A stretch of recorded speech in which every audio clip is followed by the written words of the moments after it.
Yeah, looking at video the last 2 weeks, what has Christian Bryant brought to the defense, playing more and more? What have you seen out of him that piques your interest?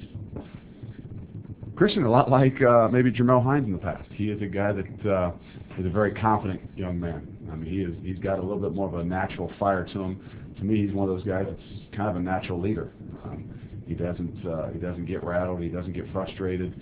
If a big play or something happens, he's on to the next one. He doesn't have that conscience that weighs over him. So, and sometimes, us as coaches or some of the guys, that's hard to get on to the next play at times. And he brings a lot of that to our defense, as well as a different emotion and a little bit of a different attitude at times.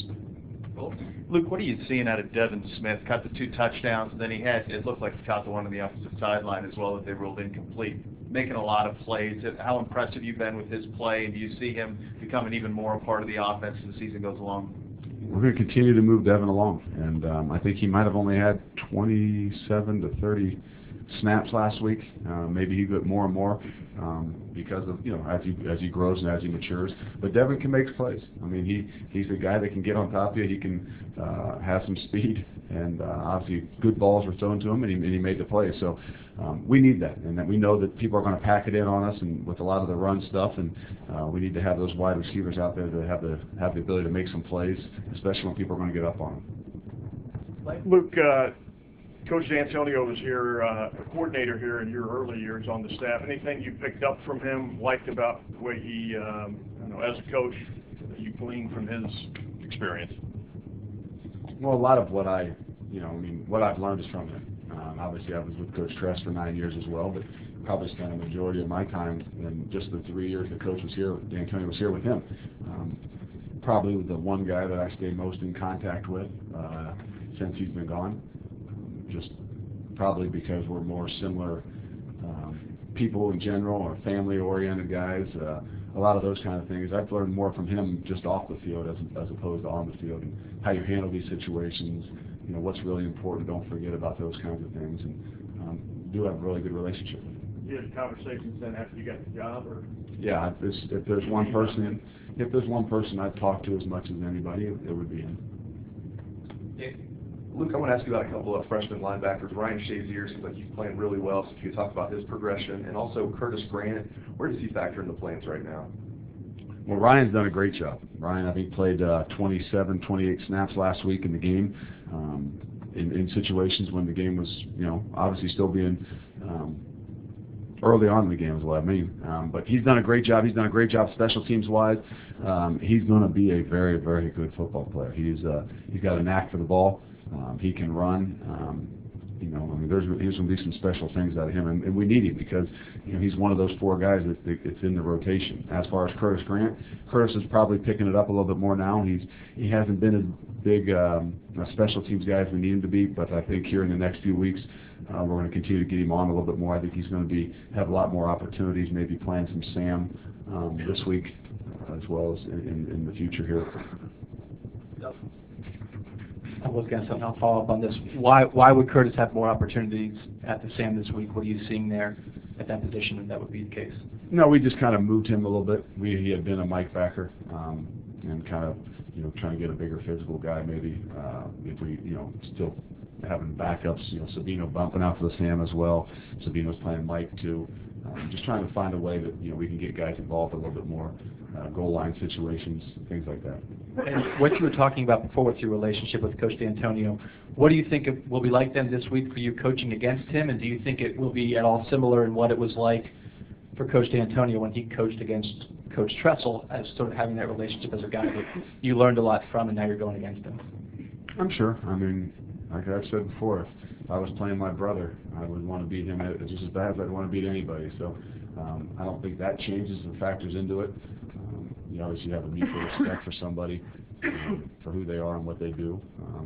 And when it's all said and done, we'll still continue to be great friends.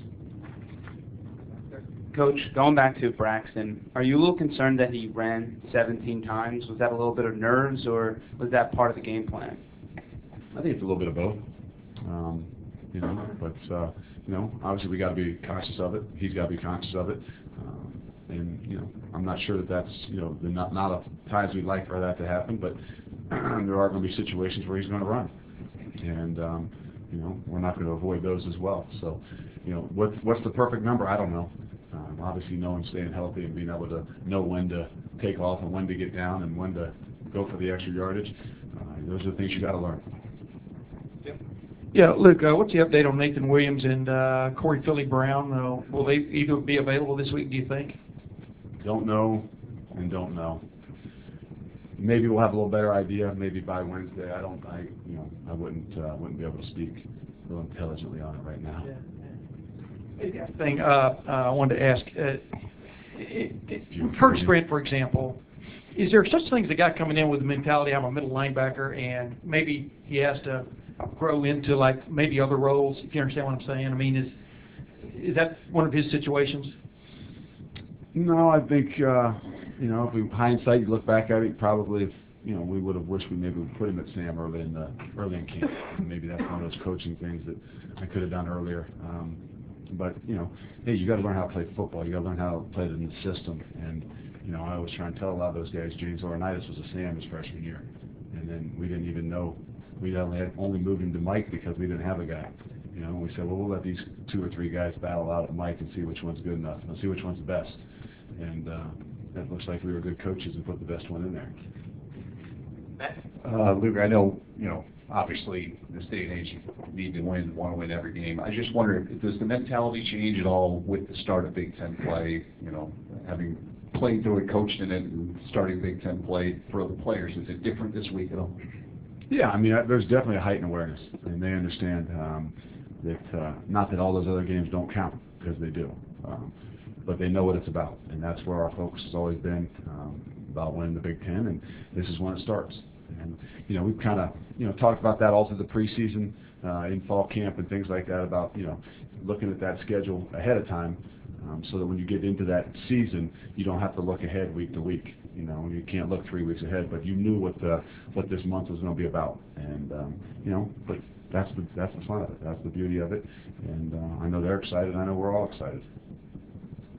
Luke, obviously you guys are focused on this week's game against Michigan State, but at what point do you start to get DeVere and Boom and Mike Adams kind of back involved in the game plan, and how do you balance that, knowing that they're going to be available? We're not worried about it. We're not thinking about that. We've had a plan all along, and those guys are still doing what we've asked them to do. And when they're able to go, we'll get them back into the mix. And you know, we put a lot on them to make sure that they know what's going on and they're staying involved. And I can just tell you that they've done a great job of what we've asked them to do.